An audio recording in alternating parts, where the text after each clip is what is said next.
लाक्षागृह की अग्नि से बचकर मां कुंती के साथ पांडव गुप्त जीवन जी रहे थे। सारे आर्यावर्त में यह खबर फैल चुकी थी कि पांडव जलकर मर गए। कुंती धीमे स्वर में, पुत्रों, जब तक समय हमारे पक्ष में ना हो, हमें अपनी पहचान छुपाकर ही जीना होगा।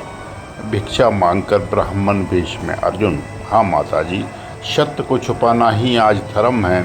और इसी रूप में पांडव भटकते हुए पहुँचे पांचाल देश, जहाँ द्रौपदी का स्वयंवर रचा गया था। कामपिल्ल नगरी के भव्य प्रांगण में राजा दरबार सजे थे। सभा में कौरव, कर्ण और अनेक महारथी विराजमान थे और ब्राह्मण वेशधारी पांडव भी चुपचाप बैठ गए। सभा के मध्य एक विशाल धनुष और ऊपर घूमती हुई मछली का निशाना। द्रुपद गर्भ से, जो वीर इस धनुष को चढ़कर पानी में प्रतिबिंब देखकर मछली की आंख बेधेगा, वही द्रौपदी का वरण करेगा। एक एक कर सभी वीर आगे बढ़े। धनुष किसी से न संभला। कौरव असफल हुए। कर्ण ने आगे बढ़ना चाहा। द्रौपदी कठोर स्वर में, मैं सूत पुत्र का वरण नहीं कर सकती। सभा में सन्नाटा छा गया।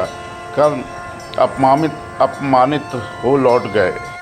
तभी एक ब्राह्मण वेशधारी युवक अर्जुन उठ खड़ा हुआ। सभा में हंसी गूंज उठी। यह साधारण ब्राह्मण क्या कर पाएगा? लेकिन अर्जुन ने सहजता से धनुष उठाया, क्षण भर में प्रत्यंचा चढ़ाई, पानी में दृष्टि गड़ाई और तीर चला। तीर सीधा मछली की आंख में जा धंसा। सभा स्तब्ध रह गई। द्रौपदी ने प्रसन्न होकर अर्जुन के गले में वरमाला डाल दी। सभा में कोलाहल मच गया। कौरव और कर्ण क्रोधित हुए। तभी कृष्ण आगे बढ़े। कृष्ण मुस्कुराकर, राजन, यह कोई साधारण ब्राह्मण नहीं, ये हैं पांडव महाराज पांडु के पुत्र, जिन्हें तुम सब मृत मान चुके। इस प्रकार द्रौपदी का स्वयंवर केवल विवाह नहीं था, वह क्षण था जब पांडवों की पहचान पुनः प्रकट हुई और महाभारत के महायुद्ध की दिशा तय होने लगी।